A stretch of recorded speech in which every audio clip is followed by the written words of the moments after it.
Dude, you know, Ral Zarek just makes it out of nothing, dude. Like, you're just like trying to melt it, and then Carnage is like, blub, and then it makes something, and you're just sitting here for like 20 hours trying to cook it. I don't know, dude. This seems like a waste of a time. Seems like a waste of a time. You shouldn't be doing this. You know what we should be doing? The set review. Let me grow big. Wee!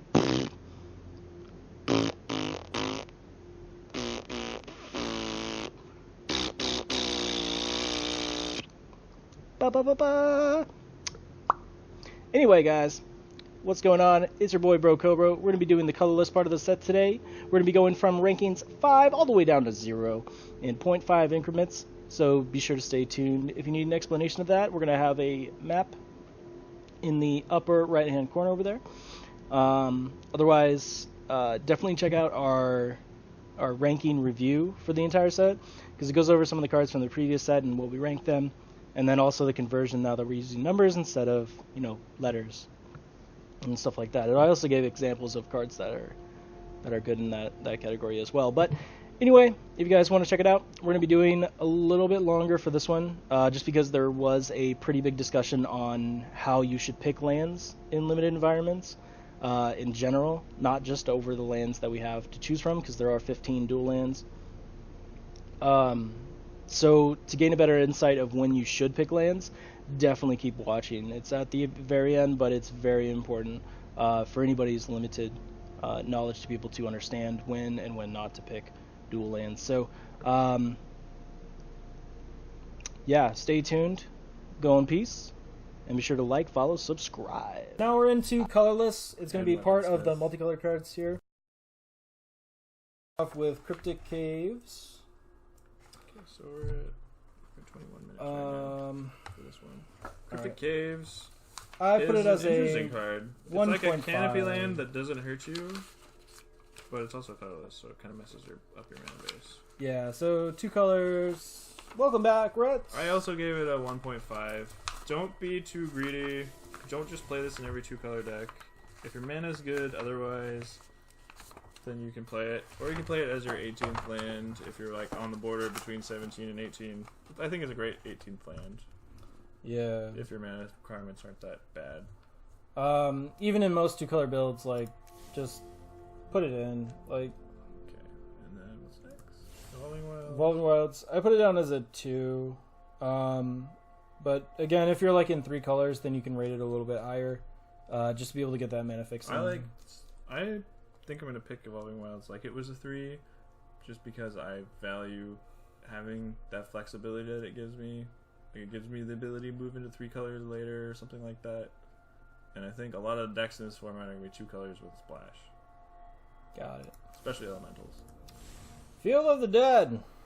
Don't play it. I put 0.5. Why? Because you never know when you just get 5-color awesome. You didn't put this colorless card, this colorless land that comes into play tapped in your 5-color deck? Yep. Because maybe someday in Magical Christmas Land you'll get a zombie. I mirror a value town, sir. I need to. So you need to have this plus a basic of every color plus some other different land just to get the first zombie. Yeah, we have 10 of the dual lands, we have 5 different basics, we have 5 different temples, and then we have Evolving Wilds, Cryptic. Yeah, it's doable. I don't think the payoff of ruining your mana base, which is what this card does, is worth ever putting this card in a limited deck. Or another land enters the battlefield under your control. You said 0.5. 7 or more lands. Which means it's a 0. It's a 0. Yeah, don't make me put it up to 0.1. Don't or 1. Tell. Almost always cut. I think it's irresponsible for you to tell people that they should ever put this in a limited deck. I think 98% of the time you should cut it. Okay, fair enough. Moving on to Lotus Field. I gave it a 1.5. I love this card. I think this card is awesome. It puts lands into your graveyard, which are pretty synergistic with a couple cards. I gave it a 2. A 2? Yeah. It's also Like something... it's kind of like a come to play tap land that you can only play later. Like, turn 3 or at the earliest, I guess. Yeah. But it fixes your mana really well. And you can really do some really nutty things with it. Yeah. I want to have like all the Cavaliers deck with like a couple of Lotus Fields and just Plus John Avon drew the mono Cavaliers. Lotus Field. It's not for every deck, but it can be. Give it a fixing, 2. Bag of holding. Bag of holding. We've done a lot of talking about bag of holding. Bag of holding. Bag of holding. I gave it a 3.5. This card gives you definite card advantage. I think you play it in like basically everything with Every most deck. aggressive decks. Looting is really powerful, and then you can just get all the cards back later. Plus, it has random synergy with any other card that makes you discard cards makes this card better because you get those cards back later. 3.5. 3.5. Bag of holding. Play it in almost all your decks. The Colossus Hammer. Oh, God. I put it as a 1. The 8 mana cost to attach is just insane. It's just too much. I Like, put it as a 0.5. 0.5? Yeah. Alright. Well, I consider that, like, I sometimes it could be your very last card in that fringe situation. Oh, so bad. Though. But, like, you'd have to be really hard-pressed to even add it. I can only imagine one scenario that I would, like, bring this in. When you don't have any bombs? Yeah. Okay. You don't have any bombs, so it's like a really grindy deck. And you just want to make them trade removal spells for every single one of your creatures in the late game. Yep. But you're probably just going to like equip it, and then you're going to get unsummoned, and you're going to cry. Alright, 0.5 for Colossus Hammer. 0.5 for Colossus Hammer. Don't main deck it, please. Grafdigger's Cage, 0. Grafdigger's Cage is a 0. Don't play it limited. Manifold Key. Doesn't do anything. It's a Also barely 2. does anything. A 2? A 2. That's really high. I think it's like a 1. It is really high. It's only high because we have the target creature can't be blocked this turn. It's so expensive, though.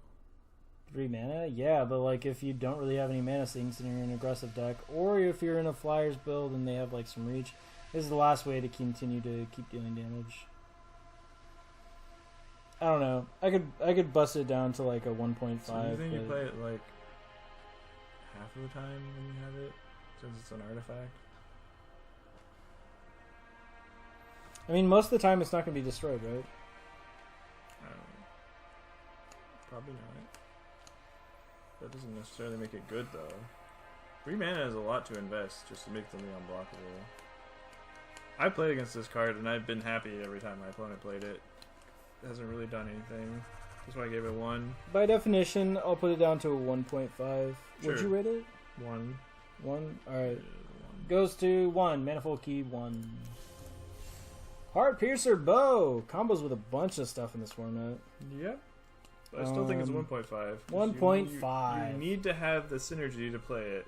1.5. You need to have either Weaponsmith or Ogre Siegebreaker or... Bust. Yeah, that's basically it. All right. Or your opponent has to have a bunch of X1s. Marauders X. I put it down as a 2 because it's actually really good with flyers. Yeah. I think the first one's like a 2.5 and then has diminishing returns from there. It's like in M19. That's why I put it as a 2. I was actually kind of sad whenever I had a deck that didn't have Marauders X that had like a lot of creatures. Yeah, I only want 1. It was really important in M19, but would you put? But also M19 had a stronger. I put a 2.5. Maybe it should be a 2. Because this doesn't have as strong of an artifact theme as M19. I wanted it mostly because it was like the best 2-mana artifact to like animate. Gotcha. Prismite. 2 for Marauders Axe. Prismite 1.5. Although I can't give it a 0 because I've already played it in sealed. But I think you need something like Steel Overseer to play this card. I think that it's fine, especially in like your 3-color builds, and it might even be warranted in 3-color builds. But it's so bad though. It is, but it's like I don't it's wanna better play than this other. card. it's better than some of the other 2-drops that you Maybe can't cast If reliably. I'm playing a lot of colors and I need a 2-drop real bad, then maybe I'll put it in my deck, but I'll hate myself for it. Can we, by definition, keep it as 1? No. I'm The still going, 23rd I'm still going playable 0.5. Yeah. or slightly better than a basic? Yeah. That's Alright. my assessment of this card. 1. Steel Overseer. Oh, I like this card a lot. He bedazzles. Because this card is colorless, Goes in every deck? it goes in every deck. And because it goes in every deck and it's good, like Golos, I gave it a 3.5. Especially with no But I think activation he's cost. better than 3.5. Golos. Is he a 4? No. It's not quite a 4. We need at least like 3 or 4 other artifact creatures for him to be good. Well, yeah. If you have other artifact creatures, he's insane. If you don't, he's still quite good. Just a creature that comes down on 2 and grows. 3.5. 3.5. Steel Overseer. Violet Violet Dragon. I probably should rate it higher, so I'm open for opinion, but I put it as a 2. I give it a 2 as well. Okay. I think it's better if you have artifact synergies. 2. And it definitely gets better if you have the weaponsmith. And then we got the Diamond Knight, which I was actually surprised on how fast it grows. Yeah. Grows really quickly. I put it as a 2.5 though. I actually gave it a 3. 3. Just because it's colorless. That's fine. Kind of want to put it in like every one of my decks that have like 12 or more spells of the same color. Yep, It grows pretty fast and it has vigilance, so it's really hard to race. Icon of Ancestry.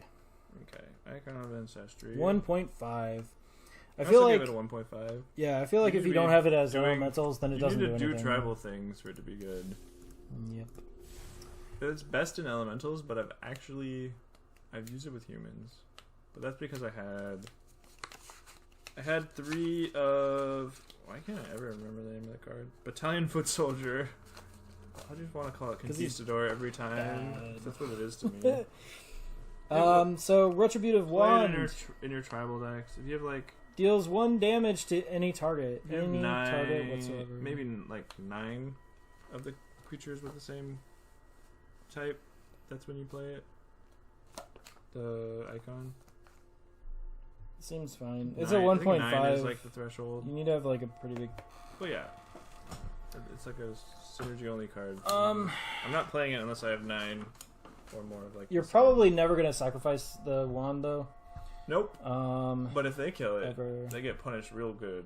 Yeah, they do. But 1 damage to anything's like just okay if you're a very, very, very, very, very, very, very slow deck. Then It's you can use been it. pretty good in sealed. I don't know how it's going to be in draft, but I there gave are it a 1. lot. Up. I gave it a 2, but it might just be worse than that. Actually, I think I'm gonna stay. I'm going to go to 1.5. 1.5 for the a one. little clunky for draft. Salvager of Ruin. Speaking of clunky, holy crap. I put this one pretty high just because it can bring back anything, but we've already had the horrible discussion with our white cards, so I put it as a 2.5. Wow. Yeah. But Alex, it's a 3-mana 2/1. Yeah. Its ability outweighs its stats. Terrible rate. Yeah, so is a 2/3 for 7 mana, but it steals a thing, which means that its ability is greater. I think that this ability to bring back any permanent that you lose, especially when your opponent doesn't want to kill this and they want to use murder on your best creature, then you get back your best creature and you play it again. This is just security to keep your bombs around. So I feel like it's warranted, especially at I think 3 I'm colorless just mana? gonna play Graveyard Recursion or God's Willing if that's an effect that I want. which means that you have to Or be a even specific Unsummon is identity color. a lot better. I don't know. This card just it can save your bomb, but if it's not doing that, like almost nothing. Its rate is horrible. I can understand that. But I mean, like, you can make the same argument about any other really good card. It's like if you don't have any cards in hand, then, Tombbound Lich isn't that great because it's just going to draw you a card and discard right away. if your opponent doesn't have anything but lands on the battlefield, then our Treachery 7-drop just doesn't do anything. It's a 2/3 that steals a land. I mean, it's like the same thing if like something never dies, then this card is a lot lower, but I just feel like it's a higher up pick, and you don't take it based on the stats, you pick it based on the ability. I mean, like, I guess I could go down to a 2, but I don't want to go below a 2. I feel like it's still like a C range card. Yeah, I guess I can come up to a 1.5 because there are a lot of bombs, but I just don't want to be putting a card with this bad of a rate into my deck. Especially since it has 1 toughness, and there's a lot of things that punish 1 toughness creatures. Just like the wand. Yeah, but I don't think most people are going to be playing wand. Salvager. Alright, so 1.5 brawl. Scuttlebutt! Scuttlebutt! Scuttlebutt mutt. I do like this card. Butt mutt scuttlebutt. This card's cool. I gave it a 3. I also gave it a 3. Mana fixer for any color. It enables a lot of your... any deck, except for your most aggressive decks, probably. But then all like the color-specific cards that we put at 3 just makes it like a lot more relevant. If you have a bunch of Scuttlemutts, you can start main decking those. Yeah, I say if you have like Just start 2... frying everything. If you have 2 or 3 Scuttlemutts, then you can consider putting the other cards in there. It's hard to get that many Scuttlemutts, though, because they're uncommon. That is true, but I'm just saying, But like, that would be the limit, It right? also ramps and fixes and turns off those cards from your opponent. Yep. And kind of turns off God's Willing, too, which is sweet. Pretty and it can, meaty. it can mess with protection so bad, too. 3. They're like, block your 5/5 black creature with my 2/1 that's pro-black. It's like, it's green now. It's green. And they're like, oh shit, Scuttlemutt, you bastard. So now we got Anvil... Scuttlemutt, you sneaky bitch. Anvil Rot Raptor. Anvil Rot Raptor. 4 mana, 2/1, flying first strike. Seems pretty good against the blue-white deck, or with the blue-white deck. But outside of that, it's pretty mediocre. I see it as like a 2 or 2.5. I actually gave this a 1.5. 1.5. Yeah, just because the rate's really bad. I don't want to play it unless I really care about flying creatures or artifact creatures. Alright, 1.5. Moving on. And in every other format, I just don't want to play it at all. Diviner's really. Lockbox. I gave it a 1.5. I also gave it a 1.5, but it might just be a trap. I think it's a trap. It's so clunky. Trap! Like Mystic Forge is also a trap. Mystic Force is also a trap. 0. In Limited, it's probably a trap. 0. If you have a... maybe... it's probably a trap build around. 0. It's probably not even worth it. 0? Man, you are such a hater. What are you... 0! Can you consider that it has tap, pay 1 life, scry 1, basically? Does that make you like it? It says exile the top card of your library. It makes you... Oh, no, you get to look at it? Scrying? Yeah. 0. Consider it in combination with Diviner's Lockbox. Which we just said was a trap. Oh yeah, my opponent 0. did that and sealed. He cracked his Diviner's Lockbox the first time though, because it's like he knew the top card of his deck. I don't Because pick he did. this pack 1, pick 1. I don't pick this pack 2, pick 1. And I'm not going to pick it pack 3, pick 1. Well, I'm not pick oneing this card like ever. Exactly. Oh, maybe I'll wheel it and I'll play it in a heavy artifact deck, What'd you choose? but probably not. I said, what did I say? 1.5. 0! He wrote down 0, chat. No, I didn't. It says 1.5 The proof. right there. Except it's backwards. It says 1.5 though. Or does it say 5.1? Alright. It's 0.5. This is one that I'm not going to round towards your side. This I'm is gonna 0.5. try this card. And it's probably going to be trap. But Alright. it looks like a build around that could be worth it. It's a bunny! But maybe I just have a leak because... Okay, so You have a earlier in the leak? review I said drawing cards is the best thing to do in Magic. It's the second best thing to do in Magic. The best thing to do in Magic is to play cards off the top of your library. That is true. My favorite card, I love Future Sight, I love Oracle, I love Courser, I love Melic, I love Citadel, yeah. Frenzy. Yeah, and Frenzy. Alright. Anyway, Pattern Matcher. So 4 mana 3/3. When he enters the battlefield, you get to search your library for the same name of another creature you control. Reveal it, put it into your hand, shuffle your library. Seems sweet. But it's more of a constructed It's definitely card. a build around. So I gave it a 1.5, but like I give it a if 1.5 you have like too. But pairs of a few different creatures in your deck, it's pretty good value. yeah, but a lot of things have to line up, like the stars and the moon and the sun. It's not that hard to have pairs of commons. Yeah, but to have them on the battlefield and not die. They're commons, they don't always die. I don't know. 1.5, we agree. Mediocre. More golem, more mediocre golems. Golems! They have synergy with other golem things. Yeah, like But this one splicer I gave him a 1. and that guy that ramps artifacts. The weaponsmith we keep talking about, which might be my favorite uncommon this set. Not the best uncommon, but maybe my Your favorite. favorite? Jeebus. No, I don't know. Alright, Stone Golem! Like the things that he does. Stone Golem, I gave it 1.5. The best thing to do is to ping for the last point of damage. You really don't want to play. I think he's talking about the wand. Or, yeah, the retributive wand. He's talking about the best thing to do in Magic. Oh. For him is to ping the last point of damage. See. That is pretty satisfying. Our magical philosophies are very different. I just like to get value. You like to combo Eventually, off I'll win. and play Magic with yourself. He likes to kill his opponent with very small amount of damage. I don't know who that is. One of you's Tim. I don't like to beat down, and I don't like to burn my opponent out. But in limited, I'll do whatever. I'll play whatever strategy's open. He goes for the physical disaster, and you go for the mental disaster. That's fine. I just like to grind. Valid points. Just like to grind my opponent to dust. So Stone Golem. I like for them to have. I no gave it a cards 1. left. I give it a 1.5. All right, Its stats are 1.5. okay if you're not playing green. 1.5 is fine. Meteor Golem. Maybe I do want Battle of Wits Rats, but I would play it digitally. I would never play it in paper because I'm not shuffling that deck.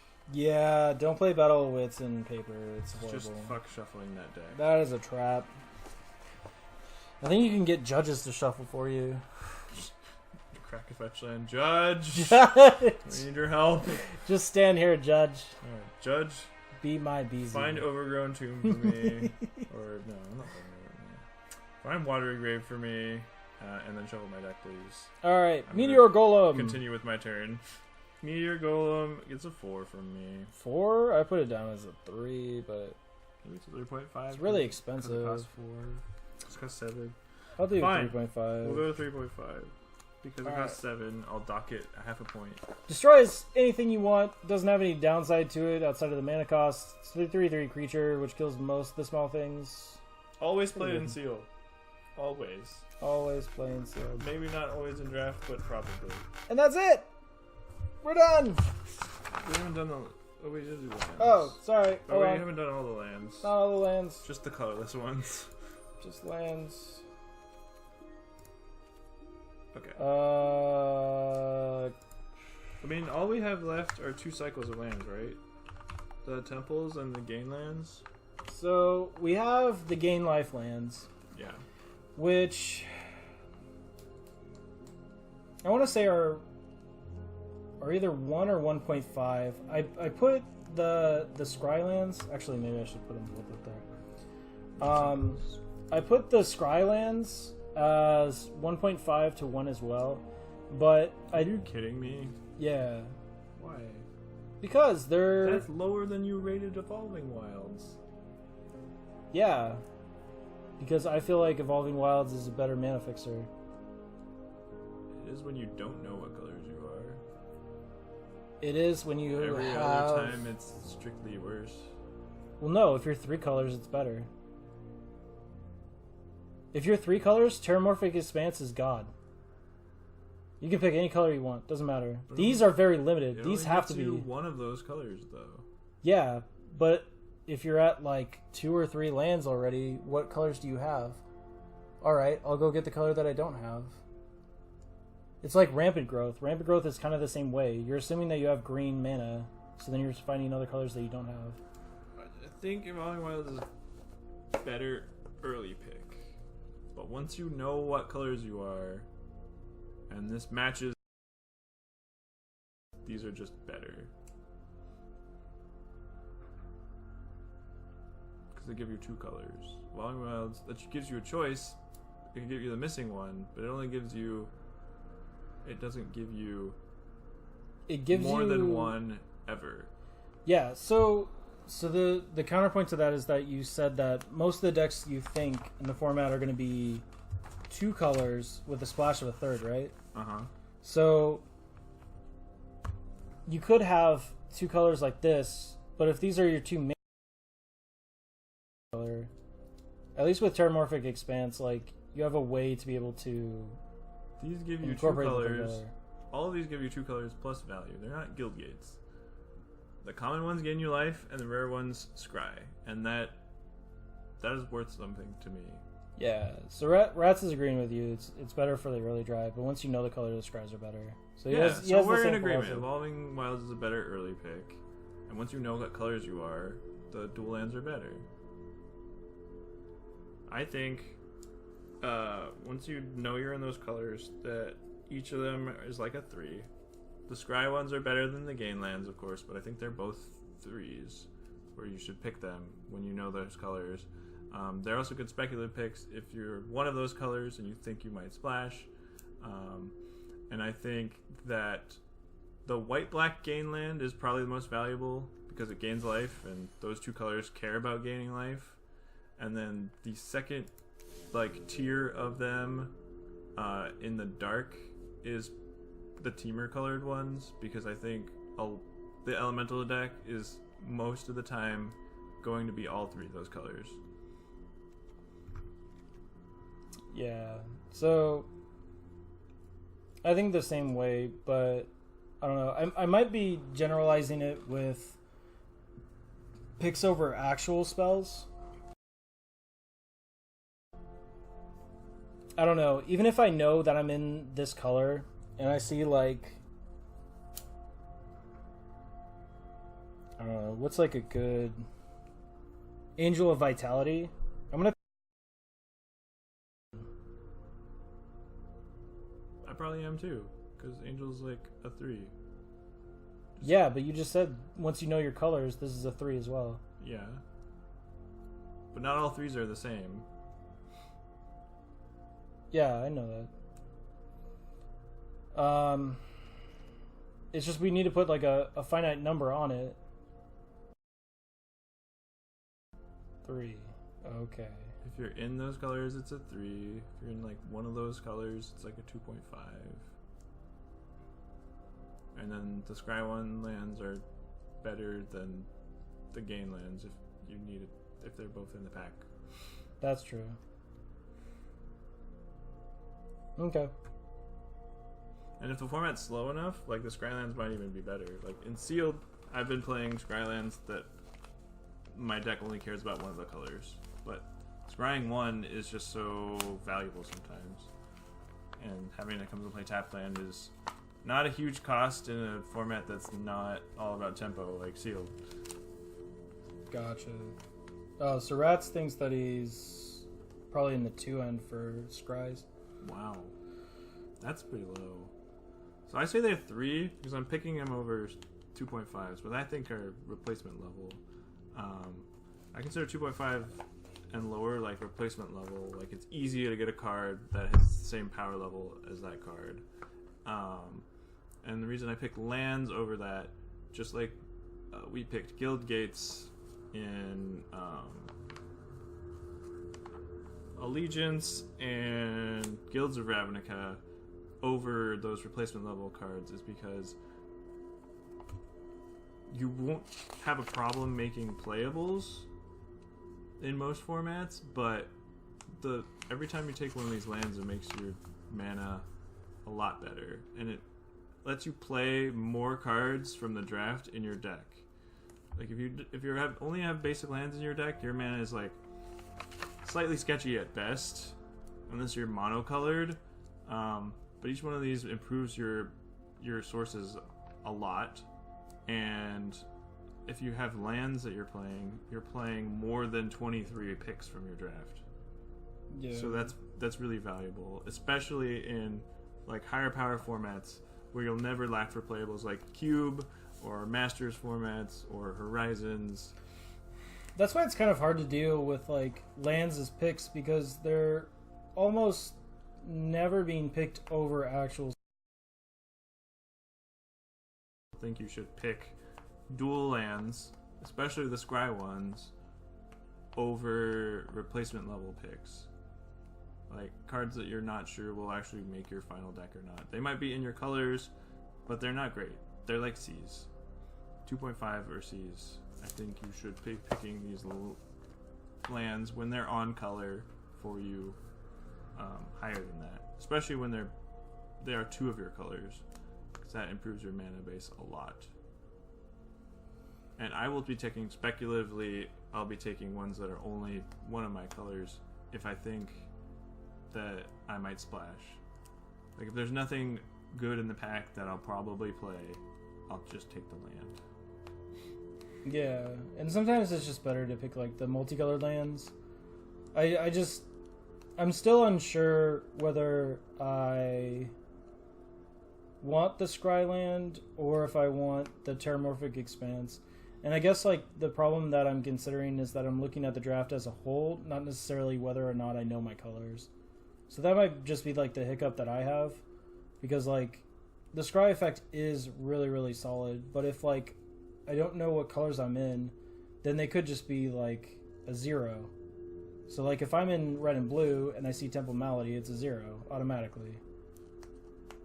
Like I'm never gonna pick that card. So that's why it's hard to like kind of conceptualize. Whereas Terramorphic Expanse is almost always a 2. But like the Scry lands aren't always going to be 3s or 2.5s. Like sometimes they're 0s. I mean, but it's fine. I value understand staying open in a draft like a lot, like more than anything. I think the most, like the highest value you get from being very skilled in draft is if you can stay open, you'll always get the best deck. If you successfully stay open and you identify what's open early enough, you'll have the best deck at the table. True dat. Or at least like tied for the best deck at the table, depending on variance. But you'll always have a better deck on average if you're staying open. And that's how I draft. Every time. I always stay open in draft. I never, ever force a strategy. Never have I ever. I don't even force a strategy in Cube where it's like correct. It's like almost correct, where you're just like, this is the kind of deck I want to play in Cube, so I'm going to draft that. I still even try and find what's open in Cube, which may not be the best strategy, but if you're trying to have fun. But if you're trying to win, it is. It always is. Alright. And I think that concludes our review. Sorry to spend so much time on lands and drafting land theory, but I think that's important, and I think that's something that beginning and even intermediate players definitely undervalue, is the value of drafting lands. And I think that's one of the biggest lessons that you can learn in improving your draft. Yeah. Like your draft skill, this is a big level up moment when you realize the value of lands. Yeah. And it's definitely a hard choice to pick, especially like very, very playable 3 or... Well, yeah. Also, they have diminishing returns, especially ones that come into play tapped. Yeah. Like, you can have too many comes into play tapped lands in your deck. Like, I would probably stop taking them, depending on my colors, once I had like 4. Don't really want to have like 5 comes into play tapped lands in my deck. But 4's a bit much. I mean, depending on the format. If the format's slow enough, I'll take, and I need them, just keep taking them.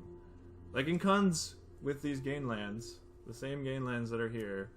I took I had decks that had 10, but that was 5-color morphs. Well, yeah, and that's what the format required of you is I don't think it's going. Sometimes to be, you beat pack one. The pick format's one not going to be like multicolor. that, but I think these lands are still very valuable, Yeah. and too many people underestimate the value of these, of just drafting lands to make your.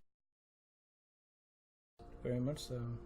All right, well that's done for the colorless part, as well as the multicolored part. It ran a little bit longer, but in the end, I think the lands needed to be gone over because we didn't get to do that in the previous set because there weren't too many.